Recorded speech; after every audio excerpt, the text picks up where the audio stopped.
So next, let's move over to Russia, Ukraine a little bit. I'm going to try to give you guys more updates on what's going on with Russia, Ukraine. I think it's a conflict that we need to continue to pay attention to because obviously it is important. But it's interesting how we treat Russia, Ukraine versus how we treat Israel in the Middle East. You know, very interesting. But before I get into it, let me read some of these chats. Anyway, so what's that, Myron, for dictator? You know it, bro. Bro, if I was dictator, bro, I'd have this country fixed. I'd have this country fixed in about a year and a half, 2 years. I'd have this country fixed. I would obviously, I ain't gonna lie. I would start getting some radical legislation going, but bro, we would fix things immediately. This drone attack on. But let's go ahead and go into sources. Hegseth failed to inform White House about Ukraine weapons pause. Ukraine since the beginning. And this came out a couple hours ago. Beginning of the war, Ukrainian officials say the massive aerial assault involved more than 700 drones, but it was largely repelled. Moscow's escalation follows a remarkable 48 hours in the White House, where President Trump yesterday vented his frustration with Russian President Vladimir Putin, something you don't see that often. We get a lot of bullshit thrown at us by Putin, for you want to know the truth. He's very nice all the time, but it turns out to be meaningless. Trump calling BS in that cabinet meeting. He also said Ukraine would have the weapons it needs to defend itself. It's a notable turn for the president. Just last week, his administration paused the delivery of some missiles to Ukraine.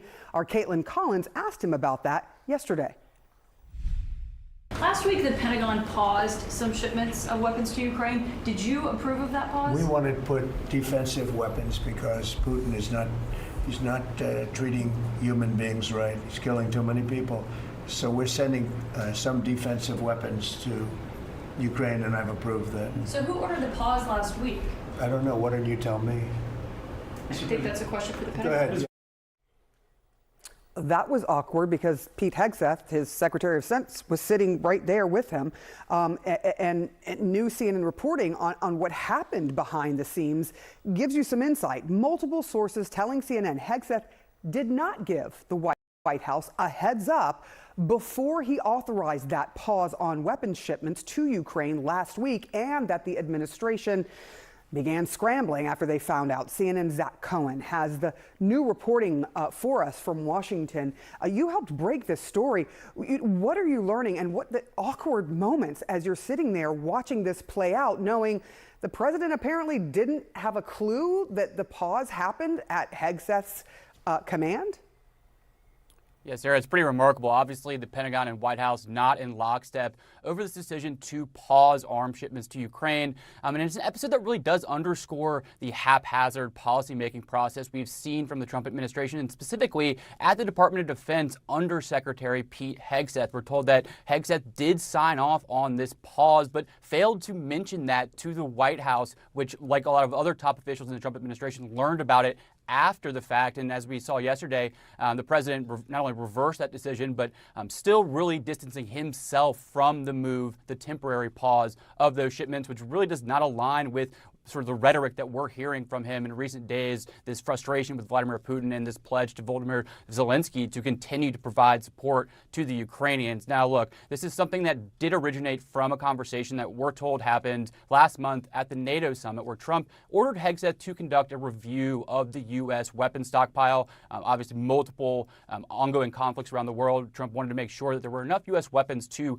provide support across the board. But Hegseth, at the recommendation of some of his top officials at the Department of Defense, ultimately conducted that review and also paused arms shipments to Ukraine as a result. That's not something that the president directed Hegseth to do, and it's something that caused frustration at all corners of the Trump administration. Now, we asked the White House and the Department of Defense for comment. A spokesperson for the Pentagon said, quote, Secretary Hegseth provided a framework for the president to evaluate military aid shipments and assess existing stockpiles. This effort was coordinated across the government. Obviously, that doesn't address, though, this decision to pause the arms shipments to Ukraine, and again, one that Trump has very publicly reversed and is still facing questions about today.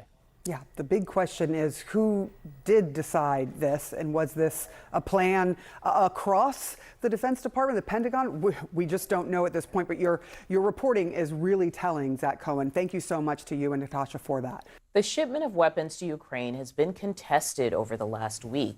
Defense Secretary Pete Hegseth authorized a pause on weapon shipments to Ukraine just last Wednesday, apparently without telling the White House. That's according to 5 sources familiar with the matter. Hegseth's decision created chaos in the administration as officials tried to figure out why the halt was implemented. Listen to this exchange between President Trump and CNN's Caitlin Collins about who is responsible. Putin is not treating human beings right. He's killing too many people.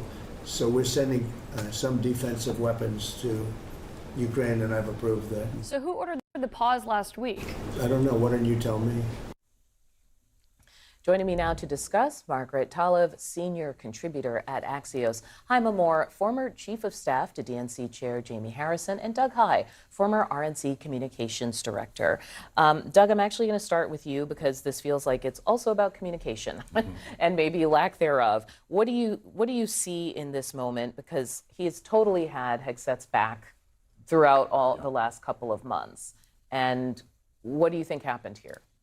I'm reminded of what Yogi Berra said. It's deja vu all over again. And when we've seen problems within the administration from the cabinet, it always comes from DOD. We don't have these conversations about the Department of Labor, the Department of Transportation. It's always DOD. And so we've seen Hegseth cause political headaches for Donald Trump. And in any administration, this kind of lack of communication with a president who values communication, maybe in a different way than his predecessors, but also more than all of his predecessors, we know that that's a fireable offense. And when Donald Trump is your firer-in-chief, we all know him because he said that phrase, "you're fired." At some point, we have to wonder if the branch is going to break there, because this is just absolutely out of bounds for what a DOD secretary should do to make sure that his president does not know on something this major is happening. Yeah. Look, if this was a Democrat and Joe Biden was president, I think the Republicans in the Senate would have a huge fit. So look at this. Tom Tillis in North Carolina just decided not to run for re-election. He voted for Hegseth to become the Secretary of Defense. I think there are a lot of Republicans right now who are questioning that vote. But to your point, this is just basic on the job, being good at your job. If you can't inform your manager that you're going to do something, that's a problem. And so I think at some point, Donald Trump, the president's going to get really upset about having these bad headlines. Hegseth is on TV every day. He's out there every day, and he has been a good man. And I want to tell you guys this too, right? So we're going to be analyzing a fair bit of CNN footage today, especially. And I want you guys to pay attention to the fact that now that Republicans are in power, CNN is going to nitpick and go after every single thing that the Trump administration does wrong, okay?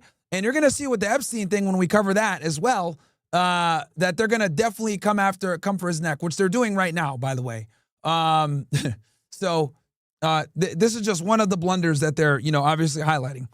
Messenger for the president on many issues, but right now he's causing too much trouble for the president. The other thing that's intriguing, of course, is this is happening in this moment where we're seeing the president really look at Vladimir Putin. And he even says flattering things, which I think a lot of people assumed what was going on. And now it seems like the president is not necessarily believing it. What else is significant about this moment to you? It may be a turning point. I think we just don't know yet. If you're Volodymyr Zelensky, your thought bubble on all this is Finally? Yeah. And so I think part of this is clearly there's dysfunction. What the hell? I didn't realize that we're on a fucking farm, man. Bro, what's up with CNN hiring these pigs? Holy. And Hegseth's. At least Fox is smart enough to get somewhat good-looking white girls with blonde hair. Bro, here at CNN, what is this, a DEI fucking news network, bro? Office, there's been a lot of departures. It's hard to know whether he's really sort of in command of his. Oh, man, oink, oink. What the fuck is going on? Bro, I'll tell you guys this. If I was redacted, I'll tell you how niggas this right now. Only hot bitches on the news. Only hot bitches. And they're going to say the news that I want that we give a shit about. Okay? None of this women's rights and feminism and liberal. No.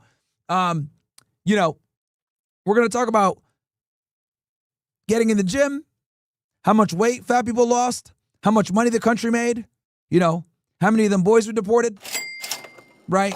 Send them on first-class flights back to Israel. That's what would be on my TV. Okay, it'd be FNN, it'd be RNN, Real Nigga Network, okay? Real Nigga Network. That's what it would be, baby. Real Nigga Network. So none of these pigs on. She would be in the fucking fat camp immediately. Immediately. His own staff or aware of his own staff.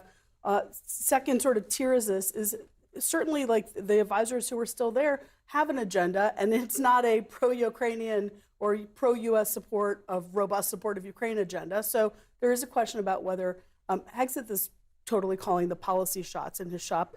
But I think the third piece of it is that there have been mixed signals from President Trump about what his posture toward support of Ukraine and towards drawing hard lines against Vladimir Putin is. And if he is at a turning point now, that may change his approach going forward. But I think if you were Putin watching Trump for the last, 8 years, but certainly the last since he re-entered office, you also are trying to figure out what the boundaries are and testing those boundaries right now. Okay. And speaking of boundaries, this isn't just about Ukraine.